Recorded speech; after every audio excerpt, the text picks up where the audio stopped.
الحمد للہ رب العالمین والصلاة والسلام علی اشرف الانبیاء والمرسلین وعلی آلہ واصحابہ اجمعین۔ قال اللہ تعالی وتبارک فی القرآن المجید والفرقان الحمید فی شان حبیبہ مخبرا وعامرا ان اللہ وملائکتہ یصلون علی النبی یا ایہا الذین آمنوا صلوا علیہ وسلموا تسلیما۔ اللہم صلی علی سیدنا و مولانا محمد معدن الجود والکرم صلاۃ و سلاما علیک یا سیدی یا رسول اللہ وعلی آلک و اصحابک یا حبیب اللہ۔ تمام حمد و ثنا، تعریف و توصیف اللہ جل مجدہ الکریم کی ذات بابرکات کے لیے، جو خالق کائنات بھی ہے اور مالک شش جہات بھی۔ اللہ جل وعلا کی حمد و ثنا کے بعد رسول رحمت، شفیع معظم، نبی محتشم، حضور ختمی المرتبت صلی اللہ علیہ وآلہ وسلم کے حضور ناز میں اپنی عقیدتوں، ارادتوں اور محبتوں کا خراج پیش کرنے کے بعد واجب الاحترام، ذوی الاحتشام، عالی مرتبت، محتشم سامعین، سامعات، السلام علیکم ورحمۃ اللہ وبرکاتہ۔ موسم رحمت ربیع الاول کی بہاریں جلوہ ساماں ہیں، اور میں اور آپ حضور کے تذکار حسن کی خوشبو لینے موجود ہیں۔ آقا کریم علیہ السلام کے جمال جہاں آرا کی تابانیاں اور جلوہ سامانیاں ہمارے ذوق کی تسکین، قلب کا قرار، روح کی ٹھنڈک، ایمان کی تازگی، عشق و محبت کی نہضت کا سبب اور ذریعہ ہے۔ آقا کریم علیہ السلام کے فضائل، حضور علیہ الصلاۃ والتسلیم کے خصائل اور آپ کے شمائل بیان کرنا شروع سے ہی اہل ایمان کا طریقہ رہا ہے۔ خصائل حضور کی سیرت کے عنوان کو کہا جاتا ہے، فضائل حضور کی عظمت و رفعت حضور کے معجزات کا عنوان ہے، شمائل حضور کے اعضائے نور کا تذکرہ جاں فضا ہے، حضور کے حسن و جمال کی باتیں ہیں۔ آقا کریم علیہ السلام کے شمائل پر، خصائل پر، فضائل پر علماء نے بہت کام کیا، تصنیفات چھوڑیں، محدثین نے اس عنوان سے باب باندھے۔ قیامت تک آنے والی انسانیت کے لیے حضور کی سیرت، حضور کے کردار کے عنوانات کتب میں نقش ہیں۔ حضور کی فضل و عظمت کے حوالے، حضور کے معجزات کا بیان، حضور کی رفعت کی کہانیاں اور آقا کریم کو اللہ کی طرف سے عطا کردہ مراتب جلیلہ کا بیان، یہ بھی محبوب موضوع رہا اہل علم کا، اہل محبت کا۔ لیکن حضور علیہ السلام کے شمائل، حضور کی صورت کا بیان، حضور کے حلیہ نور کی باتیں، یہ بھی ترک نہیں ہوئیں۔ عمومی طور پہ ہم شخصیات کے کردار کے حوالے سے، ان کی عادات کے حوالے سے، ان کے خصائل کے حوالے سے، ان کی تعلیمات کے حوالے سے پڑھتے ہیں۔ ان کے شمائل کے حوالے سے اتنی زیادہ تفصیلات نہیں ہوتی، لیکن کائنات میں ذات رسالت مآب صلی اللہ علیہ وآلہ وسلم وہ ذات ستودہ صفات ہے جن کے شمائل کو اس تفصیل سے بیان کیا گیا کہ یہ بھی صحابہ نے بیان کیا کہ حضور کے سر انور اور مبارک داڑھی میں سفید بال کتنے تھے۔ آپ کو کسی کا اتنا محفوظ حلیہ نہیں ملے گا۔ حضور علیہ السلام کی زلفوں کے خم کیسے تھے، حضور کی رنگت سے لے کر کے حضور کے اعضائے بدنیہ کے توازن، حسن اور جمال کی کہانیاں آپ کتب احادیث میں، شمائل کی کتابوں میں بکھری ہوئی نظر آئیں گی۔ اور کیوں نہ ہو، جس کے حسن کے قصیدے میرے رب نے بھی بیان کیے ہیں۔ کبھی حضور کے چہرہ نور کا ذکر کرتے ہوئے والضحیٰ واللیل اذا سجا، کبھی حضور علیہ السلام کی مبارک زلفوں کا تذکرہ کرتے ہوئے حامیم، کبھی آقا کریم علیہ الصلاۃ والسلام کے مبارک ہاتھوں کا، کبھی دیگر اعضائے بدنیہ کا ذکر قرآن نے کیا۔ حضور کے سینہ اقدس کی کہانی قرآن نے بیان کی۔ حضور علیہ الصلاۃ والسلام کی مازاغ آنکھوں کا تذکرہ قرآن نے کیا، تو پھر یہ محبوب اور مرغوب موضوع کیوں نہ ہوتا۔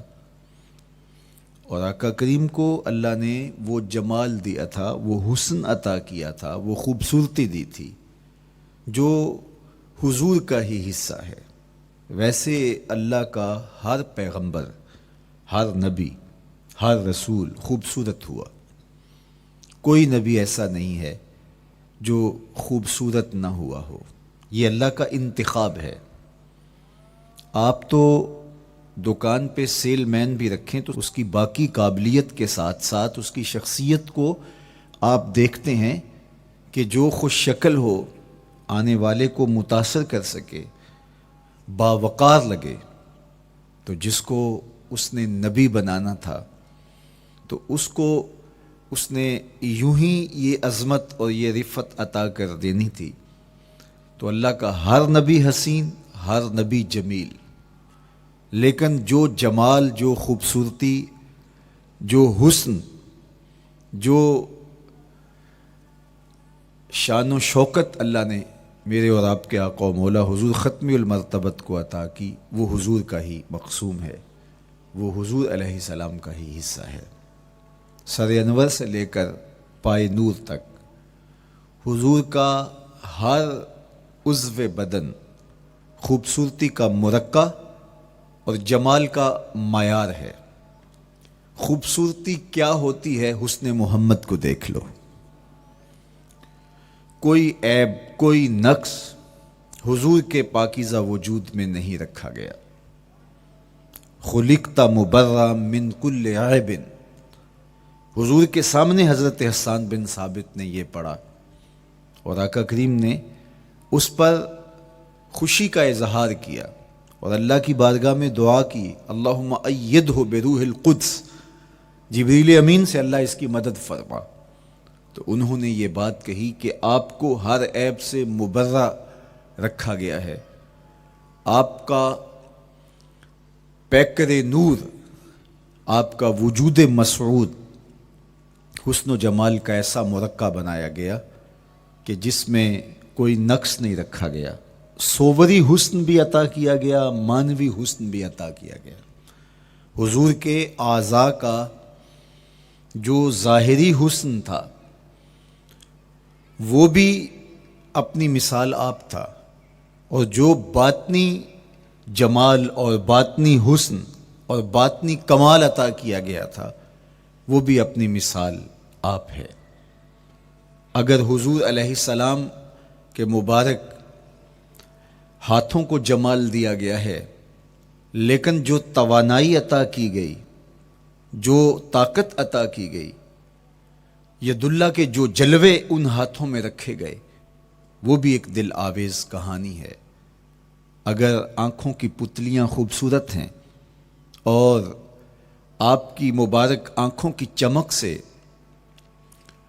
کائنات اس کو دیکھ کر کے مبہوت ہو جاتی ہے، مازاق کے کجلے اس میں رکھے گئے ہیں، لیکن اس کا معنوی حسن بھی دیکھیے کہ حضور بیٹھے مدینے میں ہیں اور جنت کا مشاہدہ کر رہے ہیں۔ وہ توانائی بھی عطا کی گئی کہ جس طرح روشنی میں دیکھا جاتا ہے حضور اسی طرح اندھیرے میں دیکھتے ہیں۔ فرمایا صحابہ صفیں سیدھی رکھا کرو، مت سمجھو کہ میں صرف آگے دیکھتا ہوں، میں آگے بھی دیکھتا ہوں، میں پیچھے بھی دیکھتا ہوں، میں تمہارے رکوع بھی دیکھتا ہوں اور دلوں میں پیدا ہونے والے خشوع بھی دیکھتا ہوں۔ اقبال بولے اے فروغت صبح آثار و دہور، چشم تو بی نندائے ما فی الصدور۔ لوگوں کی نظریں تو سینے کے اوپر دیکھتی ہیں، اے آمنہ کے در یتیم تیری نظر تو سینے کے اندر چھپے راز بھی دیکھتی ہے۔ تو صوری حسن بھی اور معنوی حسن بھی اللہ نے اپنے محبوب کو عطا کیا، اور اللہ جل شانہ نے وہ جمال دیا حضور کو کہ جو دیکھتا وہ دیکھتا ہی رہ جاتا۔ ایسی چمک، ایسی رعنائی، ایسی خوبصورتی اور ایسا جمال تھا، دیکھنے والے کہا کرتے ہیں اللہ اللہ، یاد آتا ہے خدا دیکھ کے صورت تیری۔ کتنے لوگ ہیں جنہوں نے صرف حضور کے چہرے کو دیکھا اور لبوں پہ کلمہ جاری ہو گیا۔ معروف نام حضرت عبداللہ بن سلام رضی اللہ تعالیٰ عنہ کا ہے۔ یہودیوں کے بہت بڑے حبر تھے، بہت بڑے عالم تھے۔ حضرت یوسف علیہ السلام کی اولاد سے تعلق تھا، اور اس معاشرت میں ایک وقار کی مسند پہ براجماں رہتے، لیکن جو ہی حضور علیہ السلام مکے سے ہجرت فرما کے مدینہ تشریف لائے تو یہ حضور کو دیکھنے آئے۔ با فضل الصدقہ اٹھا کر دیکھیے کہ ایک مناظرہ ترتیب دیا انہوں نے کہ ان سے یہ بات کروں گا، یہ سوال کروں گا، یہ اعتراض اٹھاؤں گا، لیکن جب حضور کی مجلس میں پہنچے اور آقا کریم علیہ السلام کے رخ زیبا کو دیکھا تو سارے سوال بھول گئے۔ رومی بولے اے لقائے تو جواب ہر سوال، حل شود ہر مشکلت بے کی لوکال۔ تیری ملاقات ہی تو سارے سوالوں کا جواب ہے، تیرا ایک بار دیکھ لینا ہی تو سارے مسئلے حل کر دیتا ہے۔ تو سوالات کا ایک ڈھیر اٹھائے لائے تھے، ایک گٹھڑی باندھ کے لائے تھے سر پہ رکھ کے، لیکن جو ہی حضور کو دیکھا تو وہ جو گٹھڑی باندھ کے لائے تھے اس کی گرہیں ڈھیلی ہونے لگی، پھر سوال تتلیوں کی طرح اڑنے لگے، اور حضور کو دیکھا تو کوئی سوال ہی باقی نہ رہا۔ اب آقا کریم نے فرمایا عبداللہ ابن سلام آؤ کدھر آئے ہو؟ یہ تو مناظرہ کرنے آئے تھے، سودا لینے کے لیے بازار گئے ہم، ہاتھ اس کے بکے جس کے خریدار گئے ہم۔ لیکن جب آقا کریم نے پوچھا کہ آؤ کدھر آئے ہو تو انہوں نے کہا حضور میں آپ کا غلام بننے آیا ہوں، تیری تک کے ادامہ میں مرید ہو گئے، حضور کے ہاتھ پہ بیعت اسلام کر لی۔ اب جن لوگوں نے عبداللہ ابن سلام کو تیار کر کے بھیجا تھا وہ امید میں تھے کہ تھوڑی دیر کے بعد ہم سنیں گے کہ انہوں نے سخت سوال کیے اور مسلمانوں کے نبی ان کا جواب نہیں دے پائے، لیکن جب ان کے کانوں تک یہ خبر پہنچی کہ عبداللہ بن سلام نے تو کوئی سوال ہی نہیں کیا بلکہ وہ محبوب کی نگاہوں کا شکار ہو گئے، اور انہوں نے دیکھتے ہی حضور پر تن من سب کچھ نچھاور کر دیا اور لبوں پہ کلمہ جاری ہو گیا، تو وہ صبر نہ کر سکے اور عبداللہ ابن سلام کے پاس پہنچے اور جا کے کہا کہ تو نے یہودیت کی ناک خاک آلود کر دی، تم نے کوئی سوال کیا ہوتا، انہوں نے جواب دیا ہوتا اور پھر تم نے مان لیا ہوتا تو ہم سمجھ جاتے کہ ایک عالم تھا، علمی پیاس بجھ گئی، مطمئن ہو گیا، لیکن یہ عجیب کہانی ہے، سنا ہے تم نے کوئی سوال بھی نہیں اٹھایا، انہوں نے جواب بھی نہیں دیا، بس تم نے ان کو دیکھا اور دیکھتے ہی تمہارے لبوں پہ کلمہ جاری ہو گیا، تو یہ کیا کہانی ہوئی؟ تو عبداللہ ابن سلام نے جو جواب دیا وہ آب زر کے ساتھ لکھنے کے قابل ہے۔ انہوں نے کہا کہ یہ بات میری سمجھ میں بھی نہیں آئی، جب میں اس آقا و مولا کی چوکھٹ پہ پہنچا اور میں ان سے سوال کرنے کے لیے لفظوں کو ابھی ترتیب ہی نہیں دیا تھا کہ میری نظر ان کے جمال جہاں آرا پہ پڑ گئی، اب عبداللہ بن سلام کے لفظ سنیے، فرماتے ہیں فلما تبینت وجہہ عرفت ان وجہہ لیس بوجہ کذاب، جب میں نے ان کے جمال جہاں آرا کو دیکھا، چہرہ نور کو دیکھا، رخ زیبا کی زیارت کی، تو میں نے پہچان لیا یہ چہرہ کسی جھوٹے کا ہو ہی نہیں سکتا ہے۔ دیکھنے والے کہا کرتے ہیں اللہ اللہ، یاد آتا ہے خدا دیکھ کے صورت تیری۔ اللہ نے صورت ہی ایسی بنائی، جمال ہی ایسا دیا، خوبصورتی ہی ایسی دی کہ جو حضور کو دیکھتے وہ دیکھتے ہی رہ جاتے۔ تو کتنے لوگ تھے کہ جنہوں نے محض حضور کو دیکھا، پھر اس کے بعد لب کھلے تو کلمہ ہی جاری ہوا۔ وہ خوبصورتی اور وہ جمال اللہ نے اپنے محبوب کو عطا کیا۔ آقا کریم علیہ الصلوۃ والسلام کا ایک ایک عضو بدن خوبصورتی کا مرقع تھا، بلکہ خوبصورتی کا معیار تھا۔ حسن کیا ہوتا ہے، حسن کا معیار کیا ہوتا ہے، جمال کسے کہتے ہیں، خوبصورتی کی تعریف کیا ہے، اعضائے محمد صلی اللہ علیہ وآلہ وسلم کا توازن دیکھ لو تو میں پتہ چلے گا کہ حسن کسے کہتے ہیں۔ حضور علیہ السلام کو اللہ تعالیٰ جل شانہ نے جو حسن بخشا، جو جمال دیا، جو خوبصورتی دی، وہ حضور کے مبارک قدموں سے اس کا انداز کیجئے کہ جس کے قدم اتنے سونے ہیں اس کا چہرہ کتنا سونا ہوگا۔ حضرت عبداللہ بن بریدہ رضی اللہ تعالی عنہ حضور کے مبارک قدموں کا ذکر کرتے ہوئے وصف جمال محمد کی کہانی چھیڑتے ہیں اور فرماتے ہیں کانا رسول اللہ صلی اللہ علیہ وآلہ وسلم احسن البشر قدما، کہتے ہیں کہ کائنات میں جتنے سونے قدم میرے حضور کے تھے کسی کے تھے ہی نہیں۔ جو جمال اللہ نے حضور کے مبارک قدموں کو دیا تھا، اللہ اکبر، وہ کسی اور کا مقسوم نہیں تھا۔ خوبصورت قدم۔ اور حضرت انس رضی اللہ تعالیٰ عنہ، حضرت ابو ہریرہ رضی اللہ تعالیٰ عنہ، اور حضور کے وصاف ہیں حضرت ہند بن ابی حالہ رضی اللہ تعالیٰ عنہ، یہ حضور کا حلیہ بیان کرتے ہیں۔ حضرت امام حسن بن علی رضی اللہ تعالیٰ عنہ نے حضرت ہند بن ابی حالہ کو ایک دن کہا کہ مجھے اپنے آقا و مولا کا حلیہ بتاؤ، تو انہوں نے حضور کا حلیہ بیان کیا۔ یہ حضور کے وصاف ہیں، چونکہ انہوں نے حضور علیہ السلام کو بہت قریب سے دیکھا اور آقا کریم علیہ السلام کی زیارت سے مالا مال ہوئے۔ ویسے حضرت امام حسن نے بھی تو حضور کو دیکھا تھا، اور بھی اصحاب نے حضور کو دیکھا تھا۔ یہاں یہ بات دلچسپی سے خالی نہیں ہے کہ صحابی ہی تب بنتا ہے جب وہ حضور کو بنظر ایمان دیکھے، لیکن صحابہ ایک دوسرے سے پوچھتے تھے کہ بتاؤ حضور کیسے تھے؟ میاں تم نے نہیں دیکھا؟ تو وہ کہتے تھے دیکھ کر بھی نہیں دیکھا۔ صرف چند لوگ ہیں جو حضور کا حلیہ بیان کرتے ہیں، اس کی کیا وجہ؟ تو علماء نے لکھا کہ حضور کے چہرے پہ جلووں کی تابش ایسی تھی اور حضور کا جمال ایسا تھا اور اس کی چمک ایسی تھی کہ کسی میں ہمت ہی نہیں تھی کہ وہ جی بھر کے دیکھ سکے۔ تو بعد میں ایک دوسرے سے پوچھتے تھے بتاؤ تم نے دیکھا تو حضور کیسے تھے؟ اگر ان لوگوں کی تعداد میں آپ کو بتاؤں تو 3 درجن سے زیادہ نہیں ہوگی جو حضور علیہ السلام کے وصاف ہیں، حضور کے حلیہ نگار ہیں، جو آقا کریم علیہ الصلوۃ والسلام کی صورت کا نقشہ بیان کرتے ہیں۔ دیکھا 1,24,000 اصحاب نے ہے، لیکن جو وصف بیان کرتے ہیں، شمائل رسول کو بیان کرتے ہیں، ان کی تعداد 3 درجن سے زیادہ نہیں ہے۔ اور یہ بھی وہ لوگ ہیں جنہوں نے حضور کو بچپن میں دیکھا، جنہوں نے حضور کو سوئے ہوئے دیکھا، حضور کو بہت قریب سے دیکھا۔ حضور علیہ الصلوۃ والسلام کے پاس ان کا آنا جانا بہت زیادہ تھا، اس طرح انہوں نے حضور علیہ السلام کو دیکھا۔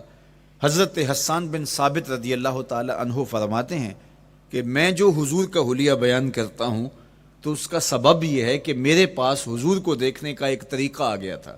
فلما نظرت الى انوارہ فوضعت کفی علی عینی خوفا من ذہاب بصری، کہا کہ جب میں حضور کو دیکھتا تھا تو اپنی آنکھوں پر انگلیاں رکھ کے انگلیوں کی اوٹ سے دیکھتا تھا کہ حضور کے جلووں کی چمک سے میری آنکھوں کی بینائی نہ جاتی رہے. یہ کون کہہ رہے ہیں؟ حضرت حسان بن ثابت رضی اللہ تعالیٰ عنہ. اور آپ جانتے ہیں حضرت حسان بن ثابت رضی اللہ تعالیٰ عنہ شاعر ہیں، اور شاعر حسن دیکھنے میں بڑا دلیر ہوتا ہے، اور یہ حسن بھی ابھی پوشیدہ ہے. 70,000 بشریت کے پردے ڈالے گئے ہیں. اگر یہ حسن بے نقاب ہوتا تو کوئی جلووں کی تاب ہی نہ لا سکتا. یہی بہتر ہے کہ وہ پردے میں رو پوش رہے. وہ اگر پردہ اٹھا دے تو کسے ہوش رہے؟ کس کی ہمت تھی؟ اب چھپا ہوا مستور حسن بھی اگر دیکھتے ہیں تو آنکھوں پہ انگلیاں رکھ کے دیکھتے ہیں. اور بیان کرنے والوں کی تعداد میں نے عرض کی کہ 3 درجنوں سے زائد نہیں ہے. تو یہ وہ لوگ ہیں جنہوں نے حضور کو دیکھا. اب امام حسن پوچھ رہے ہیں حضرت ہند بن ابی حالہ رضی اللہ تعالی عنہ کو کہ آپ نے حضور کو دیکھا تو مجھے بتائیے میرے نانا کا جمال کیسا تھا.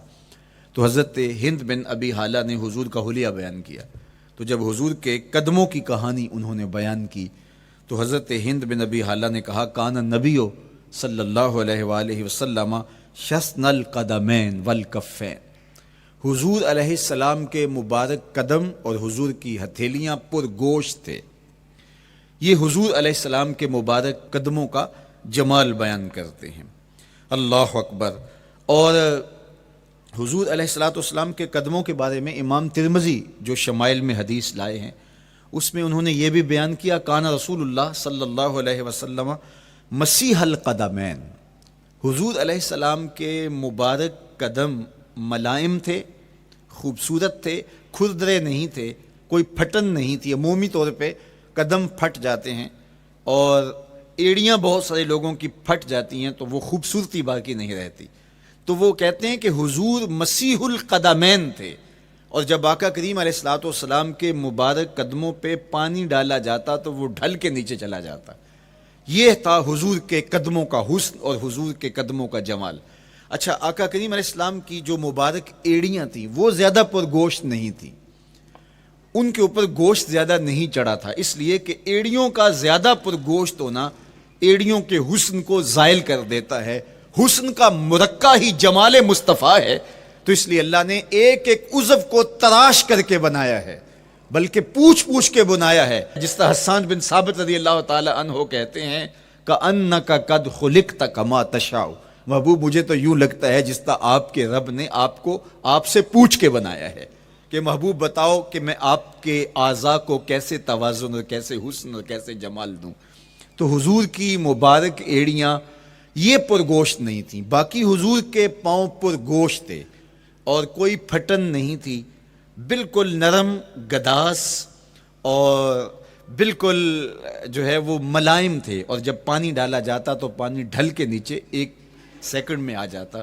یہ اللہ نے محبوب کو حسن دیا. حضرت ہند بن ابی حالہ نے کہا کہ حضور کے مبارک تلوے جو تھے وہ درمیان سے اٹھے ہوئے تھے، ایڑیوں سے لے کر کے انگلیوں تک یہ تلوہ کہلاتا ہے، جو اس کا نچلا حصہ جو زمین سے مس کرتا ہے، اور اس میں جو درمیان والا حصہ ہے یہ اٹھا ہوا ہو اور بالکل پاؤں سیدھا نہ ہو تو یہ پاؤں کا حسن ہے. پاؤں کا بالکل سیدھا ہو جانا یہ پاؤں کے حسن کو زائل کر دیتا ہے. اس میں تھوڑا سا خم ہو، جب چلے تو انگلیاں اور پنجے کا جو ہے وہ آگے والا حصہ زمین پہ لگے اور ایڑی لگے اور درمیان والا حصہ زمین پہ نہ لگے. تو یہ حسن ہوتا ہے کسی کے پاؤں کے تلوے کا. اللہ نے محبوب کے مبارک قدم کی پشت کو بھی حسن دیا، حضور کے تلووں کو بھی حسن دیا، حضور کی ایڑیوں کو بھی حسن دیا.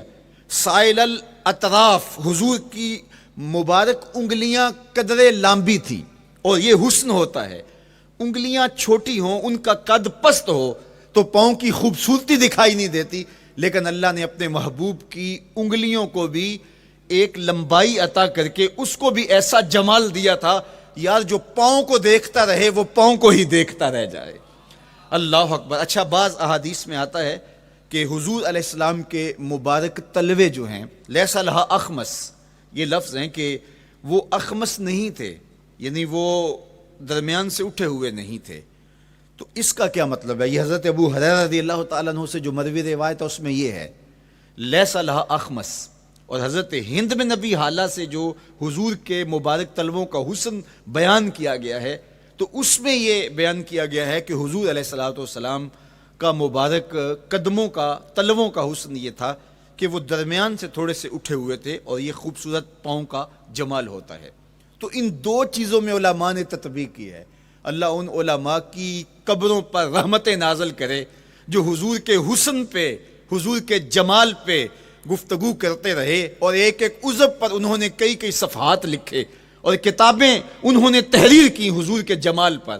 اب حضرت ہند بن ابی حالہ رضی اللہ تعالی عنہ، انہوں نے تو حضور کو گھر میں دیکھا تھا، یہ حضرت خدیجۃ الکبریٰ رضی اللہ تعالی عنہا کے فرزند تھے ابو حالہ سے۔ اب انہوں نے تو دیکھا، اب حضور لیٹے ہیں تو انہوں نے حضور کے پاؤں کو دیکھا کہ درمیان میں ہلکا سا خم ہے اور یہ پاؤں کا جمال ہے۔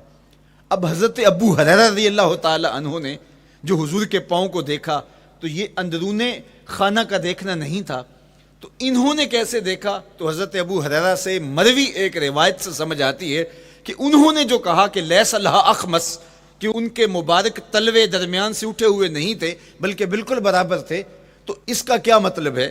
تو حضرت ابو ہریرہ سے ایک روایت مروی ہے، وہ فرماتے ہیں کہ جب حضور علیہ السلام کسی چٹان کے اوپر چلتے تو حضور علیہ الصلوۃ والسلام کا وہاں قدم پڑتا تو وہ اس چٹان کے اندر حضور کا قدم گھس جاتا، وہ موم کی طرح چٹان نرم ہو جاتی۔ اس طرح زمین پر بھی حضور چلتے تو مبارک پاؤں کا جو نشان قدم ہے وہ پورا دکھائی دیتا۔ تو حضرت ابو ہریرہ رضی اللہ تعالیٰ عنہ اس سے یہ سمجھے کہ حضور کے تلوے جو ہیں وہ برابر ہیں۔ تو علماء نے اس پر گفتگو کی ہے۔ ایک تو حضور جب چلتے تھے تو آقا کریم پورے زور سے قدم زمین پہ رکھتے تھے اور اس وقار سے چلتے تھے کہ جس طرح حضور اونچائی سے نیچے کی طرف اتر رہے ہوں۔ تو جب پاؤں کو جما کر کے زور سے رکھا جائے تو پھر جو ہے وہ نشان نیچے پڑتا ہے۔ یا اللہ اپنے محبوب کے لیے زمین کو اور پتھروں کو بھی نرم کر دیا تو پھر حضور کے تلووں کا نقش بھی زمین کے اوپر جو ہے وہ حویدہ ہو جاتا۔ سلطان قاتبائی نے ایک ایسا ہی پتھر جس کے بارے میں شنید تھی کہ اس پر حضور کے قدموں کا نقش موجود ہے، تو انہوں نے 20,000 دینار کے اندر وہ خریدا، اور انہوں نے یہ کہا کہ جب میں فوت ہو جاؤں تو حضور کے قدموں کے نشان والا پتھر میری قبر کے سرہانے بطور کتبہ لگایا جائے۔ علامہ شہاب الدین خفاجی علیہ رحمہ لکھتے ہیں ہوا موجود الی الآن، وہ اپنے دور میں کہانی بیان کرتے ہیں وہ آج بھی سلطان قاتبائی کی قبر کے سرہانے وہ پتھر نصب ہے جہاں حضور کے قدموں کے نشان موجود ہیں۔ اللہ اکبر۔ تو آقا کریم علیہ الصلوۃ والسلام کے مبارک تلوے، حضور علیہ السلام کی کم گوشت تراشی ہوئی ایڑیاں، اور مسیح القدمین حضور علیہ السلام کے ملائم نرم گداز پاؤں، ان کا حسن اور ان کا جمال، اور آقا کریم علیہ السلام کے قدموں کی انگلیاں جو قدرے لمبی تھی، اور ان میں جو درمیان والی انگلی تھی وہ زیادہ لمبی تھی، اس پر حضرت میمونہ بنت کردم رضی اللہ تعالی عنہا اس انگلی کا حسن بیان کرتی ہیں، کہتی ہیں مجھے شوق ہوا کہ میں حضور کو دیکھوں، تو اپنے والد گرامی کے ساتھ حجۃ الوداع کے موقع پر میں بھی سعادت حج پا رہی تھی، تو حضور کو ملنے کے لیے جب ہم پہنچے تو آقا کریم اونٹنی کے اوپر سوار تھے، ناقہ پر جلوہ فراز تھے، تو میرے میں ہمت نہ ہو سکی کہ حضور کے چہرے کو دیکھ سکوں۔ ایسا جلوہ، ایسا جمال، اللہ اکبر، اور ایسا روب اور ایسی چمک چہرے کی اور تابشیں تھیں کہ میرے اندر ہمت نہ ہو سکی کہ میں حضور کے چہرہ نور کو دیکھ سکوں۔ اب آقا کریم اونٹنی پہ سوار تھے تو میں حضور کے مبارک پاؤں کو دیکھنے لگی، میں بس حضور کے پاؤں کا جمال اور خوبصورتی دیکھنے لگی، اسی میں کھو گئی۔ اب حضرت میمونہ بنت کردم رضی اللہ تعالی عنہا حضور کے مبارک قدموں کی ایک انگلی کا حسن بیان کرتی ہیں۔ اللہ اکبر۔ حضرت میمونہ بنت کردم سے یہی ایک روایت مروی ہے، ساری زندگی ان کے پاس سرمایہ یہی تھا، جب کسی مجلس میں جاتی تو وہ کہتی تمہیں بتاؤں حضور کی مبارک انگلی کا حسن کیا تھا؟ یہ سرمایہ ساتھ لیے لیے پھرتی کہ میں نے حضور کی انگلی کو دیکھا ہے، میں نے حضور کے قدم اور حضور علیہ السلام کے تلووں کی زیارت کی ہے. تو وہ اس حسن کو بیان کرتے ہوئے کہا کرتی تھی فما نسیتو فیما نسیتو طولا اصبع قدمہ السبابہ علی سائر اصابعہ. جو سبابہ انگلی ہے، انگوٹھے کے ساتھ والی انگلی کو سبابہ انگلی کہتے ہیں، اور اس کے ساتھ والی انگلی کا جو قد دراز تھا اور باقی انگلیوں کی نسبت وہ انگلی لمبی تھی، کہا اس کا حسن آج بھی میری نگاہوں میں گھومتا رہتا ہے اور ہر وقت میرے تصور میں رہتا ہے. میرے تصور سے کبھی اس انگلی کا جمال ہی ختم نہیں ہوا، انگلی کا حسن ہی کبھی زائل نہیں ہوا، ہر وقت اس کے تصور میں کھوئی رہتی ہوں. یار چہرے کے جمال کو کون بیان کرے گا، یہاں تو انگلی کا حسن بیان نہیں ہو رہا. ابھی وہ شعر پڑھا جا رہا تھا نا کہ قدموں پہ جبیں کو رہنے دو، قدموں پہ جبیں کو رہنے دو، چہرے کا تصور مشکل ہے. قدموں پہ جبیں کو رہنے دو، چہرے کا تصور مشکل ہے. جب چاند سے بڑھ کر ایڑی ہے رخسار کا عالم کیا ہوگا، جب چاند سے بڑھ کر ایڑی ہے رخسار کا عالم کیا ہوگا. تو اللہ نے اپنے محبوب علیہ الصلوۃ والسلام کو وہ جمال، وہ خوبصورتی اور حضور کے مبارک قدم، حضرت عبداللہ بن بریدہ رضی اللہ تعالی عنہ سے مروی روایت، کان رسول اللہ صلی اللہ علیہ وآلہ وسلم احسن البشر قدما، کہتے ہیں جتنے سونے قدم، جتنے من مونے قدم میرے حضور کے تھے، اتنے سونے قدم کسی اور کے تھے ہی نہیں. اللہ نے اپنے محبوب کو وہ جمال، وہ خوبصورتی اور وہ نور عطا کیا تھا. اچھا، یہ قدم، یہ ایڑیاں، یہ مبارک تلوے اور یہ داراز انگلیاں اور ان انگلیوں کی چمک اور ان کی رنگت کا جمال اور خوبصورتی، جہاں اس کا صوری حسن تھا تو مانوی حسن بھی دیکھنے والا تھا. یہ قدم اٹھ جائیں اللہ اکبر تو تقدیر کے فیصلے ہوتے دکھائی دیتے ہیں. ان قدم کی اونچائی، ان قدم کی بلندیاں کہ عرش حق ان قدموں کے بوسے لے رہا ہے. اور میرے امام بولے زہ عزت و اے طلائے محمد، زہ عزت و اے طلائے محمد، کہ ہے عرش حق زیر پائے محمد. قدموں کا حسن وہ بھی دیکھنے والا اور قدموں کی بلندی اور اونچائی اور اس کی شان و شوکت وہ بھی دیکھنے والی. اللہ اکبر. آقا کریم علیہ السلام حضرت ابو بکر صدیق کے ساتھ، حضرت عمر فاروق کے ساتھ اور حضرت عثمان غنی کے ساتھ احد پہاڑ پر تشریف لے گئے. یہ حدیث آپ نے بارہا علماء سے سنی ہے. احد کی چھاتی پہ جب حضور کے قدم آئے اللہ اکبر تو وہ خوشی سے جھوم اٹھا، مقدر جاگ گئے، بخت بیدار ہو گئے. ان کے قدم جو کہ اس شاک کی آنکھوں کی ٹھنڈک ہے، جب چھاتی پہ آ جائیں تو کون عاشق نہیں جھوم جائے گا. یہ تو حضور کے قدموں کے حسن کو بیان کیا جا رہا ہے. آپ کی روح رقص کر رہی ہے اور آپ کا دل جو ہے وہ ایک عجیب سرور اور کیف کی وادی میں اور ایک جو ہے وہ خوشیوں کے جو ہے وہ عالم میں نہال ہوتا چلا جا رہا ہے. لیکن یہ قدم جب چھاتی پہ آیا تو پھر احد، ظاہر تو پتھر ہے احد، لیکن حضور سے پتھر بھی پیار کرتے ہیں. فرمایا احد جبل یحبنا ونحبہ، احد ہم سے پیار کرتا ہے، پہاڑ ہے، پتھر ہے، لیکن ہم سے پیار کرتا ہے، ہم اس سے پیار کرتے ہیں. اس کائنات میں صرف سرکش انسانوں اور جنوں کے علاوہ کائنات کی ہر شے حضور سے پیار کرتی ہے، حضور سے محبت کرتی ہے. آؤ میں تمہیں پیار کی ایک اور کہانی سناؤں. مسجد نبوی ہے، آقا کریم تشریف فرما ہیں، منبر پہ جلوہ فراز ہوئے. ابھی واز کا آغاز ہی کرنا چاہ رہے تھے کہ ایک جانب سے رونے کی آواز آنے لگی. صحابہ کہتے ہیں رونے والا اس درد سے روتا ہے کہ لگتا تھا کلیجہ پھٹ جائے گا. کنا قتل خلوج، جس طرح اونٹنی کا بچہ بچھڑ جائے اور وہ اس کے غم میں، اس کی جدائی میں درد سے روکتی ہے، چیختی ہے، چلاتی ہے. رونے والے کا انداز درد ایسا ہی تھا اور لگتا تھا کہ جس طرح اس کا کلیجہ پھٹ جائے گا. صحابہ دائیں بائیں دیکھتے ہیں لیکن رونے والا دکھائی بھی نہیں دیتا، اور ماحول کے اندر اس طرح درد پھیل رہا ہے کہ سینوں میں دل لرز رہے ہیں اور عجیب کیفیت طاری ہو گئی. حضور ابھی بیٹھے ہیں، خطبے کا آغاز بھی نہیں ہوا اور رونے والا کیف و درد میں روتا چلا جا رہا ہے. فنزل النبی صلی اللہ علیہ وسلم عن المنبر، حضور ممبر سے نیچے تشریف لائے. صحابہ کی آنکھیں محو حیرت ہیں، استجاب کا عالم ہے. یہ کون رو رہا ہے اور اتنے درد سے رو رہا ہے اور دکھائی بھی نہیں دے رہا. آقا کریم ممبر سے نیچے جلوہ فراز ہوئے، ایک سمت بڑھے. کھجور کا خشک تنا پڑا تھا. آج پہلا دن تھا کہ ممبر حضور علیہ السلام کے لیے بچھایا گیا، ورنہ یہ خشک تنا دیوار کے ساتھ جو ہے وہ رکھا گیا تھا اور حضور اس کے ساتھ ٹیک لگا کر کے واز کیا کرتے تھے. جب ممبر بن گیا تو اس کو اٹھا کر کے اب اس کی ضرورت نہیں رہی، ایک کونے میں ڈال دیا گیا.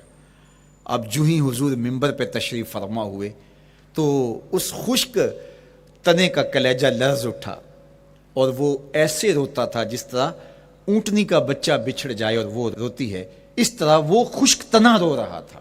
اس تنے ہنانا در ہجر رسول زار می نالت چو ارباب عقول. جس طرح عقل والے، جس طرح جو ہے وہ فہم و ادراک رکھنے والے لوگ روتے ہیں درد سے، وہ رو رہا تھا. آقا کریم علیہ السلام اس کے پاس گئے اور اس کو اپنی آغوش میں سمیٹ لیا. بچھڑا ہوا بچہ جب اپنی ماں کو ملے تو اس کی ہچکیاں بن جاتی ہیں، اس کی گھگھی بن جاتی ہے، تو یہی کیفیت اس کی ہو گئی. اور آقا کریم اپنا دستے رحمت اس کے اوپر پھیرتے چلے جاتے ہیں. بتدریج اس کی سسکیاں، اس کے رونے کی آواز کم ہوتی چلی جا رہی ہے.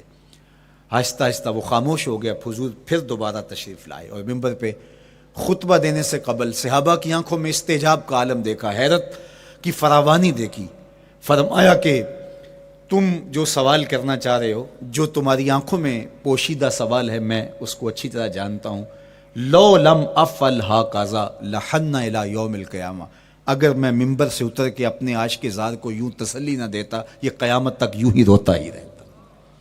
حضرت محمد بن سیرین رضی اللہ تعالیٰ عنہ کہا کرتے تھے کہ حضور کی محبت میں ایک خشک تنا بھی زار و زار روئے تو جس کے سینے کے اندر محبت بڑا دل ہے تو وہ حضور کے عشق میں آنسو کیوں نہیں بہائے گا؟ حضور کی یاد میں اس کی آنکھیں آنسو کا خراج کیوں نہیں دیں گی؟ تو وہ خشک تنا حضور کی محبت میں رو رہا ہے. اب ہے یہ پتھر، لیکن میرے حضور فرماتے ہیں کہ یہ پہاڑ مجھ سے پیار کرتا ہے اور میں اس سے پیار کرتا ہوں. اب حضور اپنے اس محب کے گھر تشریف لے گئے اور اس کی چھاتی پہ قدم رکھا تو وہ خوشی سے جھوم اٹھا. فضاربا برجلہ ہی، اپنا مبارک پاؤں زور سے مارا. فقال اسبت احد فانما علیک نبی و صدیق و شہیدان. فرمایا احد ٹھہر جا، تیرے اوپر اللہ کا ایک نبی ہے، ایک صدیق اور 2 شہید ہیں. تو حضور کی مبارک ایڑی کے لگنے کی دیر تھی، حضور کے قدم کی ضرب کی دیر تھی کہ اس کا زلزلہ تھم گیا. میرے امام بولے ایک ٹھوکر سے احد کا زلزلہ جاتا رہا، ایک ٹھوکر سے احد کا زلزلہ جاتا رہا. رکھتی ہیں کتنا وقار اللہ اکبر ایڑیاں. زلزلہ آ گیا اس کے اوپر، وہ جھومنے لگا، لیکن حضور نے اپنا مبارک قدم مارا اور وہ ٹھہر گیا. اللہ اکبر. تو یہ پہاڑ آج بھی اس شاخ جب شہر مدینہ میں حاضر ہوتے ہیں تو وہ احد پہ تو ضرور جاتے ہیں، حضرت امیر حمزہ کے مزار پہ حاضری دینے کے لیے اور اس جبل احد کو دیکھنے کے لیے. اور یقین جانیے گا جبل احد کو جب ہم دیکھتے ہیں تو عجیب کیفیات میں ڈوب جاتے ہیں. میں تو وہاں دوستوں کو کہا کرتا ہوں کہ آج پورا مدینہ بدل گیا ہے. یعنی اس کی وہ صورت، وہ کچے مکان، وہ گروندے، وہ گھر، وہ کوچہ و بازار، وہ کچی سڑکیں، وہ ماحول آج وہ آپ کو نظر نہیں آ رہا. جہاں کچے مکان تھے جن کے اوپر چھت کھجور کے پتوں کی پڑی تھی، وہاں عالی نصب پلازے آپ کو نظر آتے ہیں. فلک بوس آپ کو ہوٹل نظر آتے ہیں. وہ کچی سڑکیں آج آپ کو وہاں دکھائی نہیں دیتی، وہاں تارکول کی بچھی ہوئی سڑکیں دکھائی دیتی ہیں. خوبصورت پتھر لگے ہوئے آپ کو نظر آتے ہیں. وہ ممیاتی ہوئی بکریاں، وہ جگالی کرتے ہوئے اونٹ آج آپ کو وہاں دکھائی نہیں دیتے. وہ ماحول آپ کو نظر نہیں آتا. تو پرانا مدینہ اگر ڈھونڈنے نکلیں بھی تو ظاہر ہے اگرچہ ان پختہ اور خوبصورت عمارتوں کے اندر بھی عکس جمال محمد کا پڑ رہا ہے، لیکن وہ پرانا دور اگر آپ تلاش کرنا چاہیں تو وہ آپ کو وہ چیزیں نہیں ملتی. لیکن جب آپ احد پہ جاتے ہیں تو میں دوستوں کو کہتا ہوں اس احد کو جی بھر کے دیکھ لو, اس پہ ڈائریکٹ میرے حضور کی نظریں پڑی ہوئی ہیں. یہ بدلا نہیں, یہ 14 صدیوں سے جیسا تھا آج بھی ایسا ہے. اس پہ میرے حضور کی نظریں ڈائریکٹ پڑی ہوئی ہیں اور آقا کریم علیہ الصلوۃ والسلام نے اس کو یوں دیکھا ہے. تو یہ احد حضور سے محبت کرنے والا ہے, حضور سے پیار کرنے والا ہے, اور اس پیار کی وجہ سے یہ پتھر قیامت کے دن جنت میں جائے گا, یہ پہاڑ جنت میں جائے گا. یار اگر ایک پہاڑ حضور سے پیار کر لے تو وہ مکین جنت بن جاتا ہے, اور اگر حضور کا غلام ایک عاشق حضور سے محبت کرے تو اللہ اس کو کتنے درجے عطا فرمائے گا. تو آقا کریم نے زور سے قدم مارا اور فرمایا احد ٹھہر جا, تیرے اوپر اللہ کا ایک نبی ہے, ایک صدیق ہے اور 2 شہید ہیں. اللہ اکبر. تو یہ حضور علیہ الصلوۃ والسلام کے مبارک قدم کی شان ہے, یہ حضور کے مبارک قدم کا جمال ہے اور اس کی خوبصورتی ہے. غزوہ ذات الرقاع کے اندر حضرت جابر کا اونٹ چلتے چلتے تھک گیا, سفر لمبا تھا اور اونٹ کمزور تھا, تو چلتے چلتے اس کو تھکن ہو گئی. اب وہ قافلے سے پیچھے رہتا چلا جاتا ہے, تو اس نے حضور کی خدمت میں عرض کی, یا رسول اللہ یہ اونٹ تھک گیا ہے اور میں قافلے کے ساتھ چل نہیں پا رہا. تو آقا کریم علیہ الصلوۃ والسلام نے اپنے مبارک قدم سے اس اونٹ کو ٹھوکر لگائی. فنشط حتی کان ما یملک زمامہ, حضرت جابر کہتے ہیں اس کی لگام سنبھالی نہیں جاتی تھی, اتنا تیز چلتا تھا. یار جس کے قدموں کی ٹھوکر سے یہ توانائی آ جائے, اس کے ہاتھوں کی توانائی کا عالم کیا ہوگا.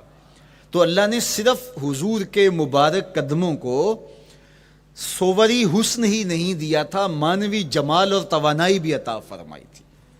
حضور علیہ السلام کے چچا جناب ابو طالب کہتے ہیں کہ میں حضور علیہ السلام کے ساتھ تھا, تو راستے میں ذی المجار کی منڈی آئی اور وہاں حالات ایسے تھے کہ پینے کے لیے پانی دستیاب نہیں تھا.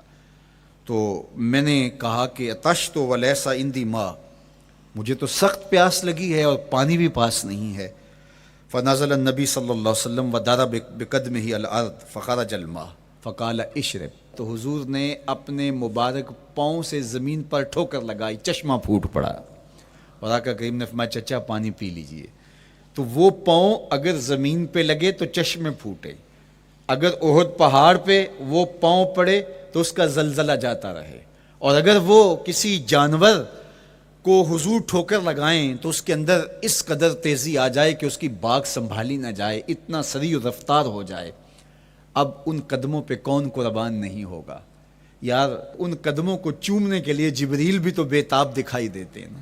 معراج کی شب جب جبریل حاضر خدمت ہوئے, حضور محو استراحت ہیں, تو جبریل عرض گزار ہوئے, مالک تیرا محبوب تو سو رہا ہے. اللہ اکبر, تبارک اللہ, شان تیری تجھی کو زیبا ہے بے نیازی, کہیں پہ جوش لن ترانی, کہیں تقاضے وصال کے تھے. ایک کوہ طور پہ خود چل کے جاتا ہے اور عرض گزار ہوتا, رب آرنی انظر الیک, مالک تجھے دیکھنا چاہتا ہوں. اللہ اکبر, سراپا چشم بنا ہوا ہے اور کہتا ہے مالک میں تجھے دیکھنا چاہتا ہوں. جواب کیا آتا ہے, لن ترانی, تم نہیں دیکھ سکتے, میرے جلووں کی تاب نہیں لا سکتے. ایک خود چل کے جا رہا ہے اور تقاضۂ رویت کرتا ہے, اور جواب آتا ہے لن ترانی. اور ایک سویا ہوا ہے چادر اوڑھ کے, اور جبریل کہتے ہیں محبوب اٹھیے, رب آپ کو بلا رہا ہے. تبارک اللہ, شان تیری تجھی کو زیبا ہے بے نیازی, کہیں پہ جوش لن ترانی, کہیں تقاضے وصال کے تھے. تو جبریل حاضر خدمت ہوئے, حضور استراحت میں ہیں, تو آواز آئی یا جبریل قبل قدم ہے, میرے محبوب کے قدموں کو چوم لے. اب جبریل حضور علیہ السلام کے قدموں کو بوسے دے رہے ہیں. کسی نے جبریل سے تصور کے عالم میں پوچھا, حضور کے قدم چومے, حضور کے تلووں کو بوسے دیے, بتا کیفیت کیا ملی؟ تو بولے نہ جنت کی کلیوں میں دیکھا مزہ جو محمد کی تلیوں میں دیکھا. وہ سرور وہاں جو نصیب ہوا. وفد عبد القیس جب مدینہ المنورہ آیا تو ان میں ایک صاحب ہیں, وہ کہتے ہیں میں دوڑتا ہوا حضور کے پاس آیا, بس بے چینی تھی, اضطراب تھا. جب آپ مدینہ المنورہ میں جاتے ہیں تو آپ کو جا کے گاڑی اتارتی ہے اور آپ ہوٹل میں سامان رکھتے ہیں, تو پھر کتنی جلدی ہوتی ہے کہ جلدی سے غسل کریں اور جلدی سے نیا لباس پہنیں اور جا کے ہرے گنبد کو دیکھیں, حضور کی مبارک مسجد کی زیارت کریں, ان کوچہ و بازار میں جائیں جہاں حضور کے مبارک قدم لگے تھے۔ اللہ اکبر۔ تو اب یہ وفد عبد القیس جب آیا تو ان میں ایک صحابی حضرت زرع رضی اللہ تعالیٰ عنہ فرماتے ہیں کہ میں پھر تیزی کے ساتھ گیا اور پھر ہم جا کے حضور کے ہاتھ بھی چومنے لگے، حضور کے قدم بھی چومنے لگے۔ یہ سعادت مند قدم جن کے بوسے صحابہ دیتے ہیں، کبھی جبریل کے بوسہ گاہ بنتے ہیں، کبھی احد پہاڑ کی چھاتی ان قدموں کو چومتی ہے۔ یہی قدم ایک موقع ایسا آتا ہے یاد خدا میں، اللہ کے شکرانے میں، نماز میں لمبے قیام میں سوج جاتے ہیں، اور میرا مالک کہتا ہے اے چادر اوڑھنے والے، ساری رات جاگا نہ کر، کبھی سو بھی لیا کر۔ اللہ اکبر۔ تو یہ حضور علیہ السلام کے مبارک قدموں کا جمال اور مبارک قدموں کا حسن اور خوبصورتی ہے۔ اللہ نے اپنے محبوب علیہ السلام کے مبارک قدموں کو صوری اور معنوی حسن سے نوازا، اور یہ حسن حضور کے مبارک قدموں کا ہے، پھر جس کے قدم اتنے سونے ہیں اس کا چہرہ کتنا حسین ہوگا۔ ایک سوال اٹھ سکتا ہے کہ حضور کے حسن کو بیان کرنے کا مقصود کیا ہے؟ تو صاحب، کسی کے حسن کو بیان کرنے کا مقصود یہی ہوتا ہے کہ اس سے پیار اور محبت کا ربط قائم ہو، اور اگر قائم ہے تو مضبوط ہو۔ ہم حضور علیہ السلام کے حسن کو بیان اسی لیے کرتے ہیں، اور محدثین نے اس پر باقاعدہ کتابیں اسی لیے لکھی اور کتب حدیث میں باقاعدہ شمائل رسول پہ باب اسی لیے باندھے تاکہ لوگوں کے سینے میں حضور کی محبت کی جوت لگے، اور وہ جو شعلہ جوالہ ان کے سینے میں حب رسول کا ہے وہ اور بھڑک اٹھے، اور بندہ جس سے محبت کرتا ہے پھر اس کی اطاعت بھی کرنے لگ جاتا ہے۔ تو جو محبوب اتنا سونا ہے، اتنا جمال آفریں ہے، اور جس کے قدم اتنے سونے ہیں، پھر اس کے نقش قدم کو کیوں نہ تھام لیں، اس کے نقوش پا کو خضر راہ کیوں نہ بنا لیں، پھر ان کے اٹھنے والے قدموں پر اپنی زندگی کیوں نچھاور نہ کر دیں۔ اگر سر پہ رکھنے کو مل جائے نقش نال حضور تو کہیں کہ ہاں تاجدار ہم بھی ہیں۔ یعنی وہ قدم تو قدم رہا، اس قدم کی رعنائیاں، اس کی خوبصورتیاں، اس کا جمال اور اس کا حسن تو حسن رہا۔ جہاں وہ مبارک قدم لگا، جہاں وہ نقش لگا، اگر وہ نقش بھی سر پہ رکھنے کو مل جائے تو کہا کہ اگر سر پہ رکھنے کو مل جائے نقش نال حضور، حضور علیہ السلام کا قدم تو جزو بدن رسول ہے۔ حضور علیہ السلام کے مبارک قدموں میں وہ جو نالین تھی، اس نالین کا بھی نقش وہ اگر سر پہ رکھنے کو مل جائے تو ہم زمانے کے تاجدار کہلائیں گے، اور جن کے سر پہ حضور کا قدم آ جائے ان کا مرتبہ کیا ہوگا۔ تو یہاں اس نقش کو بھی دیکھیے، حضور کے مبارک قدموں میں جو نالین آیا اس کو نالین شریف کہتے ہیں۔ اس نال کو نال شریف یا ان نالین کو نالین شریف کہا جاتا ہے، اس لیے کہ وہ حضور کے مبارک جسم سے جڑ گئے، حضور سے ان کا ربط پیدا ہو گیا، وہ جزو بدن رسول نہیں ہیں، تو اس کا یہ مرتبہ ہے۔ تو پھر حضور علیہ السلام کی شان اور حضور کی عظمت کیا ہوگی، اللہ اکبر۔ بلکہ حضور علیہ السلام کے نالین جہاں رکھے جائیں، وہ کسی نے کہا نا کہ ذرے اس خاک کے تابندہ ستارے ہوں گے، ذرے اس خاک کے تابندہ ستارے ہوں گے جس جگہ آپ نے نالین اتارے ہوں گے۔ وہ جگہ جہاں حضور کے قدم نہیں، حضور کے قدموں سے مس ہوئے ہوئے نالین رکھے جائیں، وہاں جو ذرے اس نالین کے تلووں کو چومتے ہیں وہ بھی آسمان کے ستاروں سے اس شاخ کو حسین دکھائی دیتے ہیں، وہ بھی زیادہ چمکدار دکھائی دیتے ہیں، اور اس شاخ کی آنکھوں کا سرما اور ان کے دل کا قرار اور روح کی ٹھنڈک قرار پاتے ہیں۔ تو یہ ہے حضور علیہ السلام کی نسبت کا احترام اور حضور کی محبت کا اثر جو اس شاخ کے سینے میں محسوس کیا جاتا ہے۔ اللہ مجھے آپ کو اپنی خاص پناہیں، امان اور حفاظتوں کا حساد بخشے۔